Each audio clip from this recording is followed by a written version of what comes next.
జగన్మోహన్ రెడ్డి గారి హయాంలో అనేక తప్పులు జరిగినాయి అని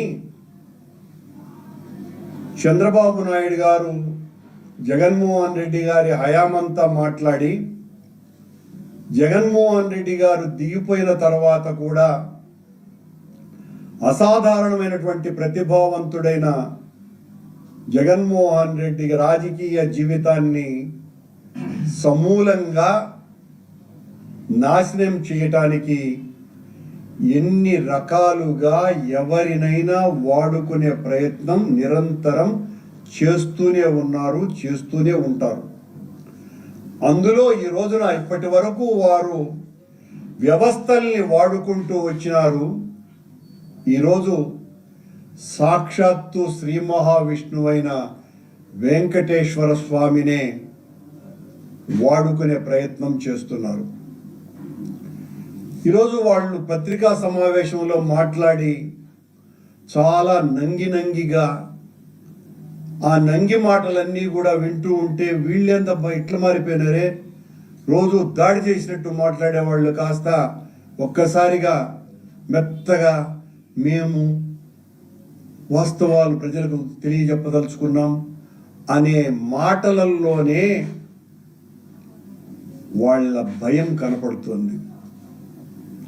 వాళ్ళేదో వాస్తవాలు చెప్పడానికి కాదు అలా మాట్లాడింది, దొరికిపోయినాము దొంగలము అన్నటువంటి భయంతో చంద్రబాబు నాయుడు గారు ఈరోజు జరిపినటువంటి ఆ సమావేశము గతంలో ఆయన వ్యవహార శైలికి భిన్నంగా మొదటిసారి మిగతా రెండు పార్టీల నాయకులను పిలిచి తాను చేసినటువంటి తప్పులో వాళ్లను కూడా భాగస్వామ్యులను చేయటానికి ఆ పత్రికా సమావేశం ఏర్పాటు చేసినట్టుగా ఉన్నది. చంద్రబాబు నాయుడు గారు పూర్తిగా డిఫెన్స్లో పడిపోయారు కాబట్టి చంద్రబాబు గారు చేసిన తప్పుకు భగవంతునికి క్షమాపణలు చెప్పమని చెప్పి మా నాయకుడు జగన్మోహన్ రెడ్డి గారు డిమాండ్ చేసిన తరువాత చంద్రబాబు నాయుడు గారు, పవన్ కళ్యాణ్ గారు ఈరోజు మాట్లాడినటువంటి మాటలు వింటే ఎవరికైనా నవ్వు కలిగిస్తుంది. సనాతన ధర్మాన్ని పరిరక్షించటానికి మేము అనేక కార్యక్రమాలు చేస్తూ ఉంటే ఇంత దారుణం జరగటం ఆశ్చర్యము అని పవన్ కళ్యాణ్ గారు, ఆయన ఈ 10 సంవత్సరాలలో అనేక సార్లు నేను బాప్టిజం తీసుకున్నా, మా నాయన సాక్షాత్తు దేవుడి దీపారాధనలోనే సిగరెట్టు ముట్టించేవాడు, మా ఇంట్లో ఏ రకమైనటువంటి దైవ పూజలు జరగవు, ఇలాంటి మాటలు ఎన్నోసార్లు చెప్పినాడు. గొడ్డు మాంసం అవసరమైతే నేను ఖచ్చితంగా తింటాను, బాప్టిజం తీసుకున్నాను అని ఆయన ఈ రోజున సనాతన హైందవ ధర్మ పరిరక్షక అవతారిగా మారి చంద్రబాబు నాయుడు గారి ఆలోచనలకు అమ్ముడు పోయి ఆయన ఈ రోజున పత్రికా సమావేశంలో మాట్లాడినటువంటి మాటలు వింటే ఆశ్చర్యం వేస్తుంది.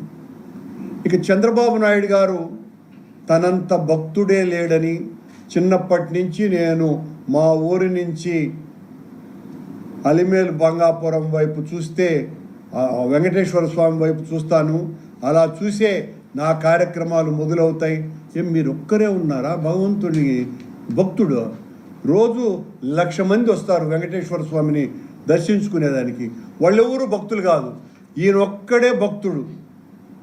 ఈ భక్తుడు ఆయన హయాంలో దాదాపు 10ల సంఖ్యలో దేవుడి ఆలయాలు కూల్చివేస్తే మాట్లాడు కానీ పలకలేదు. కానీ ఈ రోజున జగన్మోహన్ రెడ్డి గారి హయాంలో ఏదో దేవాలయాలన్నీ కూడా నాశనం చేశారని దాని మీద పెద్ద మాటలన్నీ కూడా మాట్లాడారు పవన్ కళ్యాణ్, చంద్రబాబు నాయుడు గారు.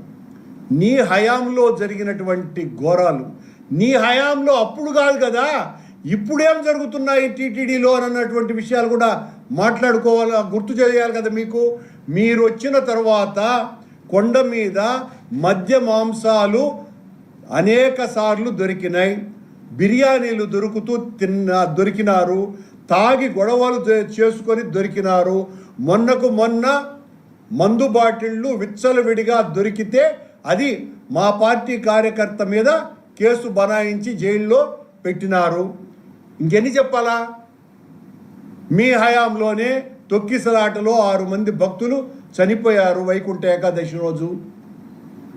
ఈయనను దేవుడు ఉన్నాడు కాబట్టే నన్ను 23 మైన్లు పేలిస్తే నేను బతికాను. మీరు బతికినందుకు మాకు కూడా సంతోషమే చంద్రబాబు నాయుడు గారు, అందులో ఏ రకమైనటువంటి అనుమానం లేదు. ఆ రోజున మీకు గాయం జరిగినప్పుడు బాధపడిన వాళ్ళల్లో మొట్టమొదటి వ్యక్తి వైఎస్ రాజశేఖర రెడ్డి గారు, ఆయన పక్కనే ఉన్నటువంటి నేను.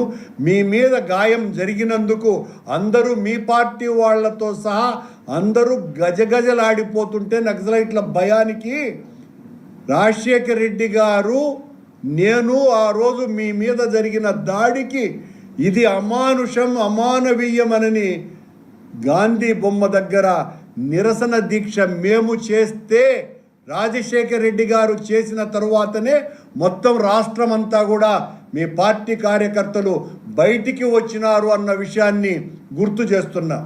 మీరంటారు ఆయన వెంకటేశ్వర స్వామి దయ వలనే నేను బ్రతికినాను అని. ఎస్, ఖచ్చితంగా వెంకటేశ్వర స్వామి దయ వలనే బ్రతికినారు. కానీ మీరు చేసినటువంటి మంచి పనుల వలన అని చెప్పుకుంటున్నారు. మరి మీరు చేసినటువంటి మంచి పనుల వల్ల అయితే వెంకటేశ్వర స్వామి అలిపిరి దగ్గరనే మీ మీద బాంబుల ప్రయోగం ఎందుకు చేయించినారు అనే ప్రశ్న ఒకటి వస్తుంది కదా. మీ మీద అది కూడా రాకూడదు కదా. చంద్రబాబు గారు, మిమ్మల్ని మీరు ఏమి చెప్పినా నమ్మించటానికి మీకు పత్రికలు ఉన్నాయి, ప్రసార మాధ్యాలు ఉన్నాయి అన్నటువంటి గర్వంతో ఆ రోజున సెప్టెంబర్ 20, 2024 మీరు జగన్మోహన్ రెడ్డి గారి పాలనలో మీరు అన్నటువంటి మాట, నెయ్యిలో లడ్డూలో నెయ్యికి బదులు నెయ్యే లేకుండా యానిమల్ ఫ్యాట్ వాడారు అన్న మాట మొత్తం ప్రపంచమంతా వెళ్ళింది. ఈరోజు మీరేం మాట్లాడుతున్నారు? ఆ రోజు మీరు మాట్లాడినటువంటి మాటల మీదనే సుప్రీంకోర్టుకు మా వైవి సుబ్బారెడ్డి వెళ్ళటం కారణంగా సుప్రీంకోర్టు ప్రధాన న్యాయమూర్తే మిమ్మల్ని మందలించి సిబిఐ నేతృత్వంలో సిట్టును ఏర్పాటు చేసినాడు. సిట్టులో ఏర్పాటు చేసినటువంటి దాంట్లో 2 మీ పోలీసు అధికారులు మీకు కావలసినటువంటి వాళ్ళే ఉన్నారు. ఈరోజు వాళ్ళు ఇచ్చినటువంటి రిపోర్టే కదా కోర్టుకు సిబిఐ నివేదిక. దాంట్లో ఆ రోజున మీరు ఎన్డీడీబీ నివేదికను చూసే నేను మాట్లాడినాను అని చెబుతున్నారు. ఎన్డీడీబీ నివేదికను ఈరోజు కూడా చెప్తున్నారు. ఎన్డీడీబీ నివేదికలో అనుమానాస్పదమైనటువంటివి ఉన్నాయి. దానికి కారణం ఆ పశువులు మేసేటువంటి మేత కూడా కారణం అన్నటువంటి విషయాన్ని మాత్రం పక్కకు లాగేస్తున్నారు. అనేక విధాలుగా అవి జబ్బుపడినటువంటి ఆవులై ఉండవచ్చును, లేదా తినేటువంటి మేత మీద ఆధారపడి ఈ రకమైనటువంటి అతి స్వల్పమైన మార్పులు ఉండే అవకాశం ఉంది అన్నటువంటి విషయమే కదా ఎన్డీడీబీ రిపోర్ట్ ఇచ్చింది. కానీ మీరేం చెప్తున్నారు? ఈరోజు కూడా మాట్లాడుతున్నారు యానిమల్ ఫ్యాట్ కలిసింది అన్నటువంటి విషయం. మళ్ళీ సిట్టు ఏర్పాటు చేసిన తరువాత పంపినటువంటి రిపోర్ట్స్లో వచ్చినటువంటి రిపోర్టుల గురించి మీరు అసలు మాట్లాడటమే లేదు. మాట్లాడకపోగా మీరు ఏదైతే ఆవు కొవ్వుతో నెయ్యి కలిపినారు, ఆవు కొవ్వుతో లడ్డూలు చేసినారు అని చెప్పినారో ఆ ట్యాంకర్లను తిరిగి మీరే లడ్డూలు తయారు చేయించినారు గుళ్ళకి పంపించి. అది కూడా సిట్ రిపోర్ట్లో ఉంది కదా. ఏ ఆవు కొవ్వు అని మీరు చెప్పారో, ఎన్డీడీపీ రిపోర్టు ప్రకారం ఆవు కొవ్వుతో లడ్లు తయారు చేశారని చెప్పారో ఆ 4 ఇచ్చింది. ఎన్డీఆర్ఐ రిపోర్టులో ఏదో కొరియా నుంచి వచ్చినటువంటి వీళ్ళ సొంత కవిత్వం. కొరియా నుంచి మేము కొద్ది మందిని అడిగినాము, మా ఎక్స్పర్ట్స్, ఇంత ఎక్స్పర్ట్సే 1 సంవత్సరం అంతా కూడా మొత్తం అన్ని పనులు మానేసి మొత్తం విచారణ చేయించినటువంటి వాళ్ళ విచారణ కాదంట. పయావుల కేశవు, చంద్రబాబు నాయుడు వీళ్ళిద్దరూ సొంతంగా మేమిద్దరము అడిగినటువంటి ఎక్స్పర్ట్స్ కొరియా నుంచి వచ్చినటువంటి శాంపుల్స్లో యానిమల్ ఫ్యాట్తో తయారు చేసినటువంటివి అయ్యుండవచ్చును అని. మళ్ళా మేము చాలా బాధపడిపోతున్నాం భక్తులకు ఈ విషయాలన్నీ చెప్పటానికి అని అసమానమైనటువంటి నటనను ప్రదర్శిస్తూ తమకు అనుకూలంగా మార్చుకోవటానికి. కాదయ్యా, ఈ రోజున సిట్టులో వేసినటువంటి 2 అధికారులే కదా తీర్పిచ్చింది, విచారణ చేయించింది. సిబిఐ నేతృత్వంలో ఉన్నటువంటి సిట్లో వాళ్ళు ఇచ్చినటువంటి విచారణ ఏం చెప్తోంది? ఎక్కడ యానిమల్ ఫ్యాట్తో లాడ్తో అంటే పంది కొవ్వుతో, చేప నూనెతో లడ్లు తయారీ కాలేదు అన్నటువంటి విషయం వాళ్ళు స్పష్టంగా చెప్పినారు. దానికి చంద్రబాబు నాయుడు గారు ఈరోజు ఒక కొత్త కలరింగ్ ఇస్తున్నాడు. తన భాగస్వామ్య పార్టీలతో జగన్మోహన్ రెడ్డి గారి మీద వెంకటేశ్వర స్వామి లడ్డూను ఒక చేతి బాంబుగా తయారు చేసి జగన్మోహన్ రెడ్డి గారి నెత్తి మీద దైవద్రోహానికి పాల్పడేటువంటి వీళ్ళు. ఇదేదో డబ్బులకు సంబంధించిన విషయం కాదు, పని కట్టుకొని డెలిబరేట్గా దైవద్రోహానికి పాల్పడేటువంటి చర్య ఇది అని మాట్లాడుతున్నారు. ఎక్కడ సిట్ ఒక్క చోట కూడా